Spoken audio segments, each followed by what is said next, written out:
흉추의 자율신경지배에 대한 얘기를 해드릴 건데요. 오늘 하는 얘기 잠깐만 좀 귀담아 들으시면은 평상시에 내가 생각하지 못했던 어떤 걸 다른 거를 좀 생각을 해볼 기회가 될 텐데요. 자, 제가 한번 질문 드려볼게요. 여기 있는 분 중에서 지금 동공을 좀 크게 만들 수 있는 분 계세요? 자, 아니면 동공을 좀 작게 만들 수 있는 분 계세요? 빗바둑이 있잖아. 네, 그렇게 하면은 작아지죠. 내가 지금 의지로 크게 만들거나 작게 만들거나 하실 수 있는 분은 없을 거예요. 지금 앉아있는 이 자세에서 심장을 빨리 뛰게 만들 수 있는 분 계시나요? 혹은 위장을 지금 막 움직이게 만들거나 위장을 좀 가만히 멈추게 만들거나 이런 거를 자기 의지로 조절할 수 있는 분 계세요?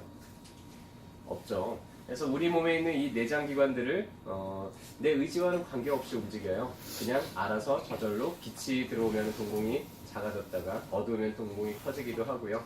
내가 좀 혈액순환이 활발해야 될 필요가 있을 때 좀 뛴다거나 움직이거나 그런 심장이 알아서 빨리 뛰고요. 음식물이 들어오면 알아서 위장이 움직이고 이렇습니다. 이런 거를 움직이는 걸 우리가 자율신경이라고 불러요. 그래서 흉추 1번에서부터 유추 2번까지 해서 나오는 교감신경이 있고요. 다음에 머리 뇌신경에서 나오는, 그 다음에 꼬리뼈 쪽에서 나오는 이 부교감신경이 있어요. 이 두 교감신경과 부교감신경이 어느 게 이제 항진되고 저하가 되느냐에 따라서 멈췄다가 위장이 움직이기도 했다가 멈추기도 했다가 심장이 빨리 뛰기도 했다가 늦게 뛰기도 했다가 알아서 상황에 맞게 이제 조절을 하게 됩니다. 근데 요새 사람들이 자세가 별로 안 좋은 사람들이 많아요. 앉아서 생활을 하는데 앉아서 이렇게 등이 꾸부정하기도 하고요. 혹은 여러 가지 이제 이런 자세 불량들이 있게 되는데요. 자세가 안 좋게 되면은 척추들이 조금씩 이렇게 틀어짐이 생기거나 혹은 척추가 끼거나 이런 일들이 생길 수가 있게 됩니다. 흉추는 12마디, 이 가운데 있는 늑골이 붙어 있는 이 12마디를 우리가 흉추라고 부르는데요. 우리가 갑자기 어느 날 자고 일어났는데 목이 갑자기 안 돌아가요. 한쪽으로 목이 전혀 움직이질 않아요. 보면은 경추가 한쪽으로 틀어져 있는 경우들이 많고요.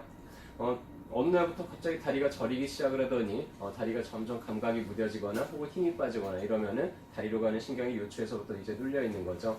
그래서 목으로 가는, 팔로 가는 혹은 다리로 가는 신경이 눌렸을 때 우리가 되게 기능들이 많이 떨어져요.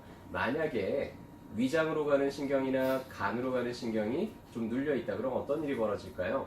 만성적으로 좀 소화가 안 되고 위장이 잘 제 기능을 못한다든지 아니면 간이 해독 기능을 잘 못한다든지 이런 내과적인 만성적인 내과 질환들이 생길 수가 있게 될 거예요. 그래서 보통 오랫동안 기침하는 분, 이 기관지를 움직이는 거는 흉추 1번에서 나오는데요. 기침이 아무리 약을 먹어도 잘 안 떨어지고 오랫동안 계속 기침을 하고 하는 분들 보면은 흉추 1번이 좌우로 좀 틀어져 있는 분들이 있어요.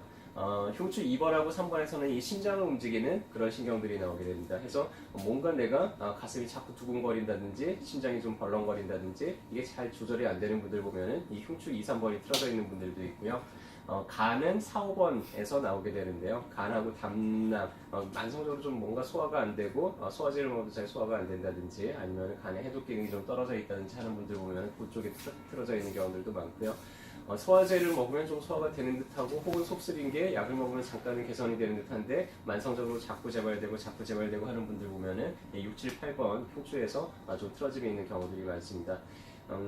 우리 몸에 있는 모든 신경들과 혈관들은요 0.02g 정도의 압박이 가해지면은 기능이 한 75%가 사라진다 그래요. 0.02g 정도의 압박이면은 그게 어느 정도 무게냐면요 100원짜리 동전의 한 50분의 1 정도 되는 무게예요. 그 정도 무게로만 살짝 눌린다 그래도 신경순환이 혹은 혈액순환이 한 75% 정도가 사라져버려요.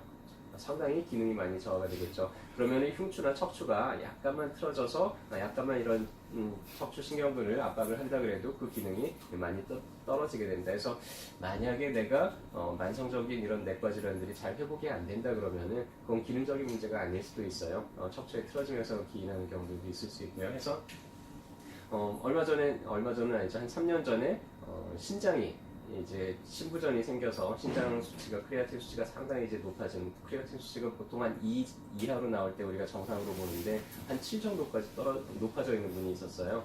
이분이 뭐 어떤 방법이 없겠냐는데 약을 쓰면은 어떻게 함부로 약을 쓸 수 없기 때문에 어떤 방법이 없겠느냐 해서 그분도 보니까는 흉추 한 10번, 11번 잔 정도가 이렇게 되게 많이 틀어져 있더라고요. 그래서 그분을 이제 교정 치료를 해드렸더니 갑자기 병원에서 무슨 일이 있었냐고 갑자기 크리아틴 수치가 정상 수치로 돌아왔다면서 깜짝 놀란 그런 일도 있었고요. 소화가 잘 안 돼서 하는 분들, 흉추를 보면 거의 대부분 6, 7, 8번에서 좀 틀어짐이 있는 분들이 있는데 그런 분들 교정을 하고 나면은 그 자리에서 좀 뻑 하면서 속이 좀 쑥 내려가는 느낌이 난다든지 실제로 이제 그런 일들이 생길 수가 있습니다. 그래서 그런 분들은 교정 치료를 하게 되고요. 충분히 좀 척추 사이를 늘려놓은 상태에서 틀어진 뼈들을 하나하나 두드려서 교정하는 그런 방법을 쓰고 있고요. 혹은 교정한 게 그대로 잘 고정되지 않는 분들이 있어요. 또 다시 틀어지고 또 다시 틀어지고 하는데 그럴 때는 실을 심어서 매선요법을 사용해서 교정된 척추가 그대로 제자리에 위치하도록 하는 그런 방법들을 이제 같이 쓰게 되죠.